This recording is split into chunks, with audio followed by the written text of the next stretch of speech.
আসসালামু আলাইকুম, কেমন আছেন সবাই?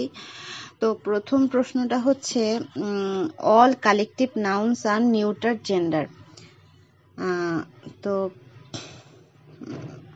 নিউটার জেন্ডারটা মানে হচ্ছে যেটা এমন একটা নাউন বা প্রোনাউন যা কোনো পুরুষ বা স্ত্রী লিঙ্গের প্রাণী বা বস্তুকে বোঝায় না, বরং হচ্ছে অচেতন বা নির্জীব বস্তুকে বোঝায়। আর কালেকটিভ নাউনটা হচ্ছে এমন একটা বিশেষ্য পদ যা হচ্ছে একই জাতীয় একাধিক ব্যক্তি, বস্তু বা প্রাণীর সমষ্টিকে বোঝায়। যেমন কমিটি, জনতা বা কোনো একটা দল বুঝাইলো, বা মানে কোনো পাখির ঝাঁক এরকম বুঝাইলো। হ্যাঁ, এটা তো এখানে বলছে যে all collective nouns are neuter gender, মানে সকল সমষ্টিগত বিষয়, মানে সমষ্টিগত নাউনটাই হচ্ছে মানে নিউটার জেন্ডার। হ্যাঁ, তো এইটা সব ক্ষেত্রে সঠিক না, কিছু কিছু ক্ষেত্রে সঠিক। হ্যাঁ, মানে সকল সমষ্টিগত মানে বিশেষ্য কিন্তু নিউটার জেন্ডার নয়। তবে তবে হচ্ছে এদের এক এককে নিউটার হিসেবে গণ্য করা হয়। যেমন যেমন মানে কালেকটিভ যে নাউনগুলা, হ্যাঁ, সেটা কিন্তু কোনো ব্যক্তি বা বস্তুর একক দলকে বোঝায় না। হ্যাঁ, বরং একটা স্বদেশ, মানে পুরো একটা দলকে বোঝায়। আর নিউটার জেন্ডার বলতে কিন্তু এমন একটা বিশেষ্যকে বোঝানো হয় যা পুরুষ বা নারী নয়, মূলত নির্জীব বস্তু বা বিমূর্ত ধারণাকে বোঝানো হয়। তো সেই দিক থেকে বিবেচনা করলে সকল সমষ্টিগত নাউনই হচ্ছে নিউটার জেন্ডার। হ্যাঁ, তারপরে হচ্ছে তারপরে হচ্ছে she enjoyed herself immensely at the party, মানে সে পার্টিতে নিজের মতো করে খুব মজা করতেছিল। হ্যাঁ, তো এইটার একটা ক্লোজেস্ট ওয়ার্ড ব্যবহার করতে বলা হয়েছে।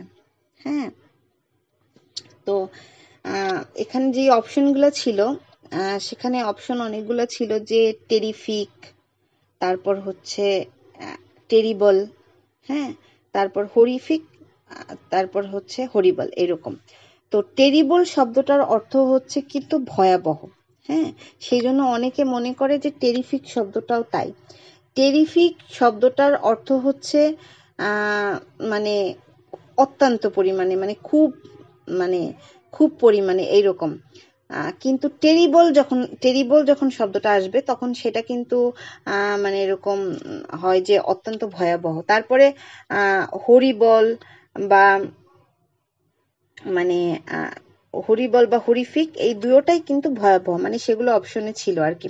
তো টেরিফিক শব্দটা যে, সেই শব্দটা মানে অনেকগুলো অর্থের মধ্যে অসাধারণ আছে, অপরিসীম আছে, প্রচন্ড আছে, ভয়ানকও আছে বা ভয়ঙ্করও আছে। হ্যাঁ, তো এখানে যেহেতু একই মানে এর ক্লোজেস্ট শব্দটা ব্যবহার করতে বলা হয়েছে, তো এখানে টেরিফিক শব্দটার অর্থ হবে অসাধারণ, বা মানে অসাধারণ সময় সে নিজের সাথে নিজে মানে কাটাইলো পার্টিতে। তারপরে হচ্ছে complete the sentence, if I had much money I would build an orphanage, মানে হচ্ছে যদি আমার অনেক টাকা থাকতো তাহলে হচ্ছে আমি একটা এতিমখানা তৈরি করতাম। হ্যাঁ, তো যখন এইভাবে মানে এরকম সেন্টেন্স থাকবে, তখন একটা মানে নিয়ম আছে সেখানে। যেমন যদি ইফ আই হ্যাড মাস মানি যেখানে বলা হয়েছে, হ্যাঁ, হ্যাঁ, এবং এই প্রথম অংশটা কিন্তু পাস্ট সিম্পল টেন্সে আছে। হ্যাঁ, এবং এমন যদি পরবর্তী সেন্টেন্সটা যদি প্রথম সেন্টেন্সটা যদি এমন হয় যে একটা কাল্পনিক বর্তমান, হ্যাঁ, অথবা হচ্ছে ভবিষ্যতের পরিস্থিতির একটা বর্ণনা থাকে, তাহলে পরের অংশটা হচ্ছে উড প্লাস ভার্বের বেস ফর্ম বসবে।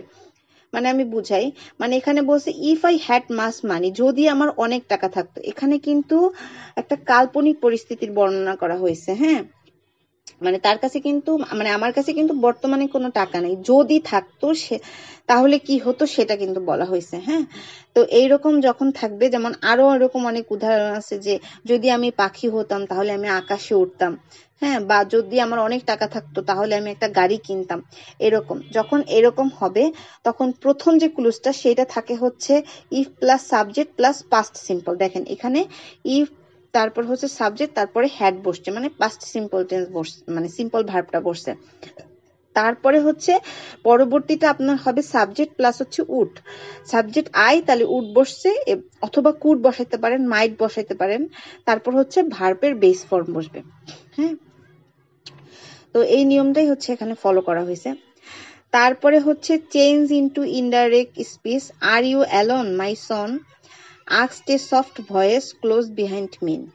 হ্যাঁ, মানে তুমি কি একা আমার, মানে আমার পুত্র তুমি কি একা, মানে একটা নরম সুর, মানে সুর দিয়ে এরকম কথা বলা হয়েছে। তো যখন ইন্টারোগেটিভ সেন্টেন্স মানে এইটার যখন রিপোর্টিভ ভার্ব মানে থাকবে, তখন এই মানে আক্সড, হ্যাঁ, এই শব্দটা মানে সেট থাকলে তাকে হচ্ছে আক্সড করতে হবে, মানে আক্সডে রূপান্তরিত করতে হবে। হ্যাঁ, আর এইখানে যেহেতু মাই সন বলা হয়েছে, মানে তাকে পুত্র হিসেবে মানে অ্যাড্রেস করা হয়েছে, সেই জন্য লেখা হয়েছে যে অ্যাড্রেসিং মি। হ্যাঁ, অথবা এখানে এভাবেও দেওয়া যাইতো যে যেটুকু দেয়া আছে পরবর্তীতে, যে এ soft voice close behind me, এটুকু দেওয়া যাইতো। তারপর হচ্ছে আস্কড দেওয়া যাইতো। হ্যাঁ, asked if I was alone. তো এখানে আস্কটা হচ্ছে একটা রিপোর্টিং ভার্ব, যা প্রশ্ন জিজ্ঞাসা করার অর্থ বোঝায়। হ্যাঁ, তো যেহেতু জিজ্ঞেস করছে যে তুমি কি অ্যালোন, মানে তুমি কি একা। হ্যাঁ, তারপরে হচ্ছে আর ইউ অ্যালোন, এই বাক্যটা হচ্ছে প্রশ্ন। হ্যাঁ, তো এইটা যখন এখানে যে সাবজেক্ট এবং ভার্ব আছে, হ্যাঁ, সেই অনুযায়ী এখানে হচ্ছে সাবজেক্ট এবং ভার্ব বসবে। যেমন এখানে ইউ আছে, ইউর পরিবর্তে হচ্ছে ইউর সাথে হচ্ছে আর বসছে। আর এখানে আমি যখন চেঞ্জ করব তখন আই আনবো, মানে